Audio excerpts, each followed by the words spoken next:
What's up, guys? This is Doctore. Welcome to episode 2 of the FPL Fantasy. Thanks for the support that you guys have shown us on episode 1. And we bring you this episode 2, in which we're going to discuss top tips to be successful in FPL. Of course, I'm joined by my partner in crime, Joe. How are you, Joe? Hey, I'm doing great. I'm really glad to be here on episode 2. Episode 1, I think, went pretty smooth. So, YouTube decided to bring us back, allow us to upload again. Feeling good to share some of my tips that have definitely improved my rank. So, do you want to get started, Doc? Before we get started, I wanted to mention that we're planning to bring, because some of the feedback we got that we should do more content that is game week specific.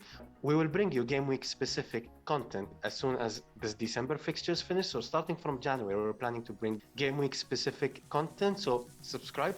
We're going to share game week preview. We're going to share our team selections right before we put them on Twitter so you can have early access to them. So subscribe. Now, let's get to the first tip.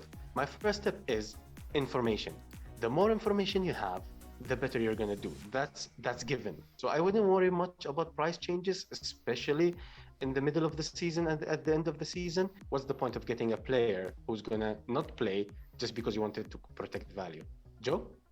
All right, I think I completely agree with you, Doc. I think that's a good assessment, especially when you're looking at, your team overall and specific players to bring into your team. Our number 2 is risk management and its relation with hits. Especially right now with the fixtures and postponements and everything that FPL is going through currently in December, hits are all over the place. At least it seems that way on FPL Twitter. I'm seeing negative 12s multiple weeks in a row. I'm seeing negative 16s. I'm sure there will be a negative 20 that pops up after this week's deadline. Basically, the idea of this is if you want to control your risk, you can do that and you can take like a negative 4 or a negative 8 on a surefire player. But don't just be bringing in everybody just because, oh, this guy didn't return. And especially with postponements that are going around, if you can just field an 11, you're going to be doing great. You're miles ahead of everyone else. If you're trying to fill out your whole bench too, that's when you're going to start running into useless hits. I'll take the third point here, and it's one of the most important points, which is fixtures, fixtures, fixtures. For me, I always look at the fixtures, and I recommend that you do as well. Usually, I look between 4 to 6 weeks because you can't. I mentioned that in the previous video. You can't really predict past 6 weeks, and 4 weeks and shorter usually is a bit short term. So you want more of a long term plan since it's a marathon. This doesn't work nowadays, especially in this December fixtures and December schedule, and with all the postponements. I am currently actually changing the strategy slightly, and I'm looking into 2 weeks to maximum 3 weeks schedule because you cannot kind of predict postponements. So for the current time, I'm looking between 2 to 3 weeks. As soon as December fixtures finish, I'll go back to the plan of 4 to 6 game weeks. Joe? So jumping into number 4, we have when all else fails, gut or nothing. So if you're running through your eye test, you're running through data, you're running through all your resources, YouTube channels, websites, whatever that might be, and you're seeing all conflicting data and nothing is coming out as a pure answer to your FPL question. There's one thing that has always worked for me. I either go with my gut, or if I'm not having a good feeling about it or I'm still very unsure, I don't do anything.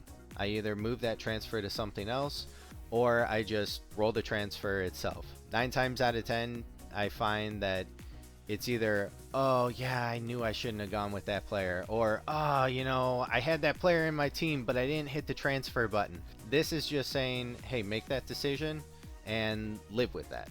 Moving on to the fifth point is stay up to date. We have so many resources available for us nowadays. You can check the Twitter, you can check the news for any injuries, for any suspensions. For example, one of the things I always look at if I have defenders in my team, I want the central defensive midfielders of that team to be available. And as soon as they get injured or suspended, I feel less comfortable owning defenders from that team because I really appreciate that position. And I think that position is very important for FPL and for defenders and for keeping clean sheets. Also, I recommend to keep bad information out. Make sure you find out which accounts, which which websites, which newspapers that promote kind of fake news, for example. So all those news can have bad impact on your FPL. So one of the things that I do is I just block accounts that usually have leaked previously wrong team news or just fake team news. Joe? Yeah, I've done the same thing, especially in this last year when I've really improved my rank. I don't know if it's a direct correlation, but yeah, my block list has gotten extremely big on Twitter for sure. Um, so moving on to the sixth point, trying to find some sort of consistency within players. So I have a couple examples of this. If you think of Yuri Tielemans, okay, this last game week, he got a brace. Man played ridiculously well, and he wasn't scoring worldly goals. So they were your bread and butter textbook goals. The difference that changed there is Jamie Vardy was out, and Yuri Tielemans always plays like a monster when Vardy is out. Now the issue is Vardy is kind of the linchpin of the offense for Leicester, so he might not always sit out, and you might not know until the last minute or past the deadline that, hey, Vardy's out. So I understand that. Let me present something else to you. Conor Gallagher. Everybody is kind of going back and forth on, okay, is he legit? Is he not? I saw a couple credible sources on Twitter that were analyzing kind of when Gallagher is playing his best and when he's playing the most forward. So the consistency across that was Gallagher plays more forward when they're playing easier fixtures. So if you have your Man City, your Liverpool, hopefully your United soon, you're going to see Gallagher sit back a little bit more.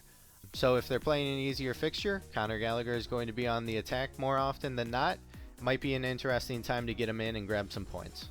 I totally agree. And also, if Milivojevic, I think this is how you pronounce his name, let me call him Millie. If Millie plays, kind of it deteriorates Gallagher's output and statistics, and that has been proven also. So you have to look at this. I totally agree.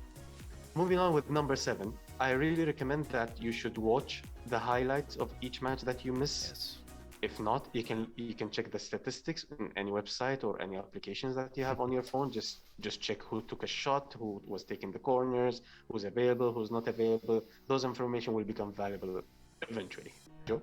I completely agree. Watching highlights definitely helps with the eye test because you can't have 15 screens up at once. So getting in on those highlights and analyzing those stats help out a lot. And this kind of goes hand in hand. Our next one, number 8, is your core resources. Make sure that you have, YouTube channels that you trust, websites that you trust, Twitter accounts that you trust. And now it doesn't have to be the same accounts as everyone else because some might work better for your line of thinking, your plan, and your style of play than they do for other FPL managers out there. So I know just between me and Doc, we have different resources that we access. There's some that overlap, there's some that don't.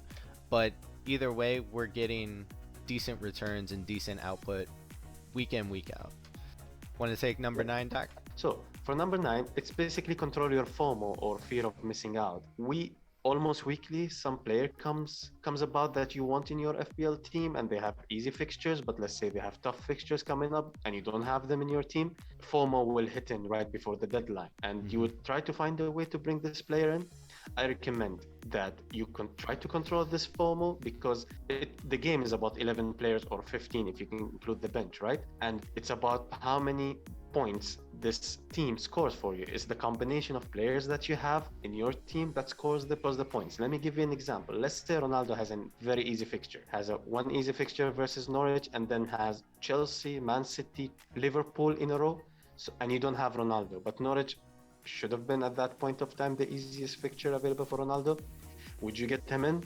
I would recommend probably no, because for 12 million, for example, if his price was 12 million, you can bring 6 million players, or one for 7 million, one for 5 million, which can cover his points, especially if you're not captaining Ronaldo and you have Salah as a captain, especially this season when Salah is in the form of his life.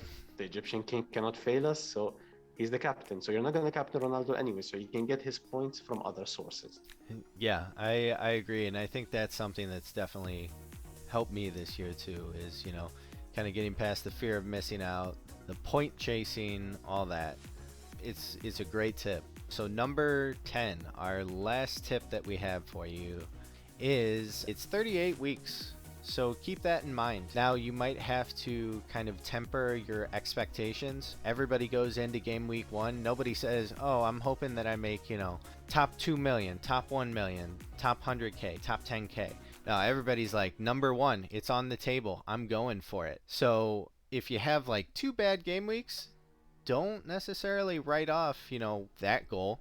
I cannot stress enough, it's 38 game weeks. You can have a horrible 2 or 3 in a row. I know a lot of us have in the FPL community, but you know what? Throw up the papers, walk out of the room, sign out of the FPL account, come back to it in a couple hours.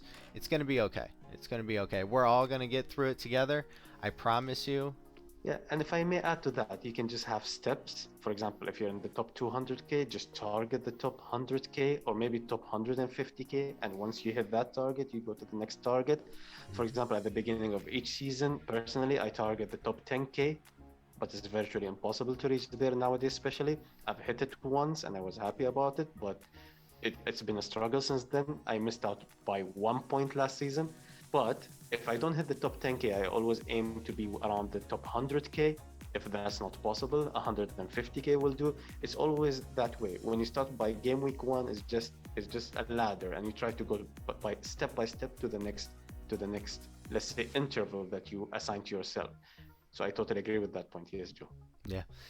Hey, Doc, would you say last year missing out by 1 point on the top 10K, you did bad risk management and evaluation on when to use at least one of your hits? Number 2 on the board, right? I'm Yeah. giving you a hard time. I'm giving you a hard time. Thanks for referring to that. Yeah, Yeah. it still hurts, but it still stings a bit. Like I messed up by literally 1 point. Yeah. I checked on live FPL and said 1 point off top 10k, but yeah, it is Yeah. what it is. Yeah.